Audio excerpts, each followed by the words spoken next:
پہل پر ہزاروں عید ربیع الاول سوائے ابلیس کے جہاں میں سبھی تو خوشیاں منا رہے ہیں۔ آج یہ شعر پڑھتے ہوئے میں سوچ رہا تھا کہ ابلیس اگر یہ شعر سنتا ہوگا تو وہ بھی ہنستا ہوگا کہ اب تک یہ لوگ صرف اللہ کے رسول پہ جھوٹ کرتے تھے، اب مجھ کو بھی نہیں چھوڑا، مجھ پہ بھی جھوٹ کرنا شروع کر دیا، کیا ہی جھوٹ بھی کہہ رہا ہوگا کہ یہ لوگ پہلے اللہ پہ جھوٹ باندھتے تھے، اب مجھ پر جھوٹ باندھتے ہیں۔ پہلی بات یہ ہے کہ انہیں کس نے بتایا کہ شیطان پر یہ جھوٹ باندھا گیا ہے؟ کیسے پتا چلا؟ شیطان نے بتایا انہیں، یہی ایک ذریعہ، اور دوسرا کوئی ذریعہ تو ہے نہیں کہ شیطان نے انہیں آ کر بتایا ہو کہ بھائی یہ بات میرے بارے میں جھوٹ بولی جا رہی ہے، میں تو حضور کی آمد پہ رویا ہی نہیں تھا، مجھے تکلیف نہیں ہوئی تھی۔ یا پھر اگر شیطان نے نہیں بتایا تو یہ پھر شیطان کی وکالت کیوں کر رہے ہیں؟ کیا تعلق ہے ان کا شیطان سے؟ کیا رشتہ ہے ان کا؟ یہ واضح کریں۔ اب رہی بات شیطان کے رونے کی، تکلیف منانے کی، پریشان ہونے کی، تو اگر بالفرض اس بابت کوئی روایت نہ بھی ہوتی تو ہر دانا و بینا یہ بات بخوبی کہہ سکتا ہے کہ نبی کریم صلی اللہ علیہ وسلم کی آمد سے سب سے زیادہ نقصان شیطان کو ہوا۔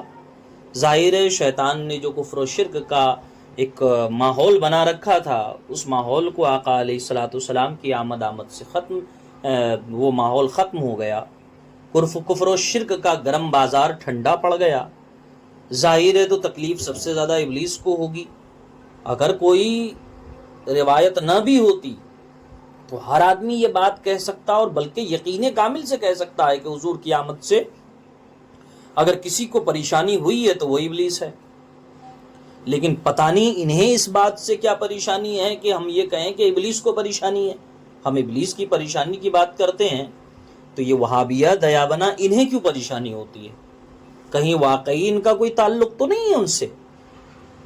خیر، چلیے میں آپ کو وہ روایتیں سنا دوں جن روایتوں میں اس بات کا ذکر ہے۔ حضرت امام ابو نعیم اصبہانی رحمۃ اللہ تعالی علیہ نے حلیۃ الاولیاء میں، اور ابن کثیر نے البدایہ والنہایہ میں، ان کے علاوہ اور بھی متعدد محدثین نے اس روایت کو نقل کیا ہے۔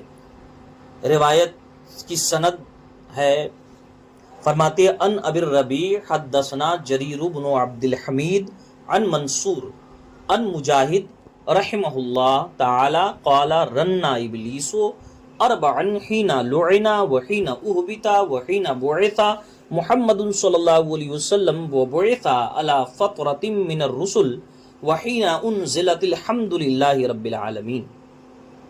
فرماتے ہیں حضرت مجاہد سے روایت کرتے، مجاہد جو مشہور تابعی اور مفسر قرآن ہیں، فرماتے ہیں حضرت مجاہد کہ ابلیس 4 بار چیخ چیخ کر رویا۔ پہلی بار حین لعنا، جب اسے ملعون قرار دیا گیا۔ دوسری بار حین اہبط، جب اسے آسمان سے زمین پہ پھینک دیا گیا۔ تیسری مرتبہ حین بعث محمد صلی اللہ علیہ وسلم، اس وقت جب نبی کریم صلی اللہ علیہ وسلم کی بعثت ہوئی، آپ کی آمد ہوئی۔ وبعث علی فطرۃ من الرسل، اور آپ کی آمد تب ہوئی جب رسولوں کے آنے کا سلسلہ منقطع ہو چکا تھا، زمانے فترت کہتے ہیں۔ اور چوتھی مرتبہ وحین انزلت الحمد للہ رب العالمین، چوتھی مرتبہ اس وقت ابلیس رویا تھا جب سورہ فاتحہ نازل ہوئی۔ تو بھائی یہ صریح روایت ہے، اور ابن کثیر نے البدایہ والنہایہ میں جو روایت نقل کی ہے وہ ان مجاہد ان ابن عباس ہے، حضرت ابن عباس رضی اللہ تعالیٰ عنہ کے حوالے سے روایت منقول ہے۔ اچھا، کمال کی بات یہ ہے کہ اس روایت میں جو سند ہے اس کے جملہ راوی ثقہ ہیں، ابو الربیع ہوں یا جریر ابن عبد الحمید ہوں یا منصور ہوں یا مجاہد ہوں۔ جو لوگ اسناد سے واقف ہیں انہیں پتا ہے کہ یہ سب کے سب ثقہ راوی ہیں، اور ثقہ راوی سے ایک روایت منقول ہے، اور اس میں صراحتاً کہا گیا ہے کہ ابلیس کو تکلیف ہوئی تھی، پریشانی ہوئی تھی، ابلیس رویا تھا۔ اب مجھے یہ بات سمجھ میں نہیں آ رہی ہے کہ یہ لوگ جو آج ہیں ان کا ابلیس سے کیا تعلق ہے، اور یہ بڑے دعوے سے کہتے کہ نہیں ابلیس کو کوئی تکلیف نہیں ہوئی تھی، کوئی پریشانی نہیں ہوئی تھی۔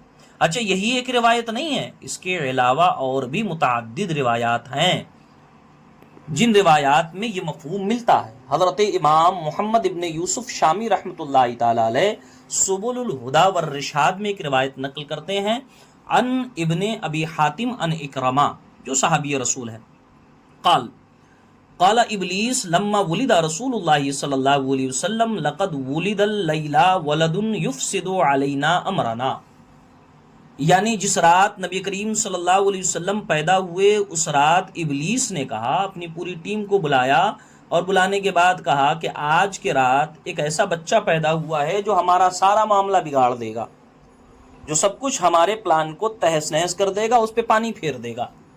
اس کے بعد اس ٹیم میں سے کچھ شیاطین نے ابلیس سے کہا لو ذهبت الیہ فقبلته فلما دنا من رسول اللہ صلی اللہ علیہ وسلم بعث اللہ جبریل فرکضه برجلہ رکضۃ فوقع بعدن۔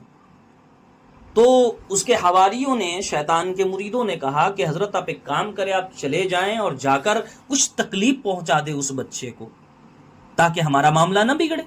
لو ذهبت الیہ فقبلته، تو کاش آپ وہاں جاتے اور جا کر کچھ معاملہ بگاڑ دیتے، انہیں تکلیف پہنچاتے۔ روایت ہے فلما دنا من رسول اللہ صلی اللہ علیہ وسلم، ابلیس گیا اور جب نبی کریم صلی اللہ علیہ وسلم کے قریب پہنچا، جب آپ کی ولادت ہوئی تھی، تب بعث اللہ جبریلا، تو اللہ نے حضرت جبریل کو بھیجا، فرکضہ برجلہ رکضۃ فوقع بعدن، تو حضرت جبریل نے شیطان کو، ابلیس کو اتنے زور سے لات مارا، فوقع بعدن، کہ ابلیس عدن میں جا کے گر پڑا۔ عدن کہاں ہے؟ یہ تقریباً مکہ سے 1 مہینے کے مسافت کی دوری پر یہ روایت ہے۔ اور راوی کون ہے؟ صحابی رسول حضرت اکرمہ رضی اللہ تعالیٰ۔ اور یہ 2 روایتیں میں نے سنائی، ان کے علاوہ اور بھی متعدد روایات ہیں۔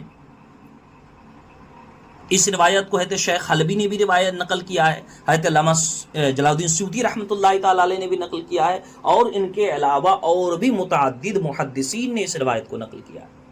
تو اتنے روایتیں ہیں جن میں اس بات کی صراحت موجود ہے کہ نبی کریم صلی اللہ علیہ وسلم کی آمد پر شیطان کو تکلیف ہوئی، بلکہ شیطان کو مارا گیا، شیطان روتا تھا، پریشان تھا۔ اب اس کے بعد بھی اگر کسی کو یہ بات ہضم نہیں ہوتی تو بھئی ان کا اپنا مسئلہ ہے۔ کسی کو شیطان کی تکلیف سے تکلیف ہوتی ہے، ٹھیک ہے، وہ تکلیف میں رہے، ہمیں کوئی مسئلہ نہیں۔ بلکہ قرآن کریم میں اللہ تبارک و تعالیٰ فرماتا ہے بسم اللہ الرحمن الرحیم انا زینا السماء الدنیا بزینۃ الکواکب وحفظا من کل شیطان مارد لا یسمعون الی الملأ الاعلی ویقذفون من کل جانب دحورا ولہم عذاب واصب الا من خطف الخطفۃ فاتبعہ شہاب ثاقب۔ اللہ فرماتا بے شک ہم نے آسمانی دنیا کو ستاروں اور سیاروں کی زینت سے آراستہ کر دیا اور انہیں ہر سرکش شیطان سے محفوظ کر دیا، اور وہ شیطان جب عالم بالا میں کان لگا کر کچھ سن نہیں سکتا، اور ان کو بھگانے کے لیے ہر طرف سے ان پر انگارے پھینکے جاتے ہیں، شہاب ثاقب، اور ان کے لیے دائمی عذاب ہے، مگر جو شیطان ایک بار جھپٹ کر فرشتوں کی کوئی بات اچک لیتا ہے تو شہاب ثاقب اس کا پیچھا کرتا ہوا اسے مارتا ہے۔ اس آیت کے بارے میں مفسرین کرام کی ایک جماعت یہ کہتی ہے کہ نبی کریم صلی اللہ علیہ وسلم کی آمد سے پہلے شیاطین آسمانوں میں جاتے تھے، آسمانی دنیا میں، اور فرشتوں کی باتیں کان لگا کر سنتے تھے، اور پھر جو کاہن ہوتے تھے نا، جو لوگوں کو ان کے مستقبل کے بارے میں بتاتے تھے، انہیں آ کر بتاتے تھے مکس کر کے۔ لیکن جب نبی کریم صلی اللہ علیہ وسلم کی آمد ہوئی تو اللہ تبارک و تعالیٰ نے آسمان پر پہرا بٹھا دیا، اسی کا ذکر اس آیت میں ہے، آسمان پر پہرا بٹھا دیا، جو شیطان بھی آسمان کی طرف جاتا، اللہ فرماتا یقذفون من کل جانب، ہر طرف سے ان پہ آگ کے انگارے مارے جاتے، وَلَهُمْ عَذَابٌ وَاصِبٌ، اور انہیں ہمیشگی کا عذاب ملتا، اِلَّا مَنْ خَطِفَ الْخَطْفَةَ فَأَتْبَعَهُ شِهَابٌ ثَاقِبٌ، اور اگر کوئی جا کر وہاں سے کسی فرشتے کی بات اچک لیتا، سن کر نکلنے کی کوشش کرتا، تو شہاب ثاقب اس کا پیچھا کرتا اور اسے مار گراتا ہے۔ یہ نبی کریم صلی اللہ علیہ وسلم کی آمد کے بعد ہوا۔ تو اب بتائیے اتنا بڑا عذاب اگر شیطان کو حضور کی آمد پہ مل رہا ہے، جیسے اس کے پلان پہ تو مانی پھرا لیکن اتنی بڑی پٹائی ان کی ہو رہی ہے، تو ظاہر تکلیف میں تو ابلیس آئے گا۔ اب ابلیس کے تکلیف میں آنے سے اگر اس کے مریدین تکلیف میں ہیں تو ہم کچھ نہیں کہہ سکتے، ٹھیک ہے آپ بھی تکلیف منائیں، ہم تو خوشیاں مناتے ہیں۔ نثار تیری چہل پہل پر ہزاروں عید ربیع الاول، سوائے ابلیس کے جہاں میں سبھی تو خوشیاں منا رہے۔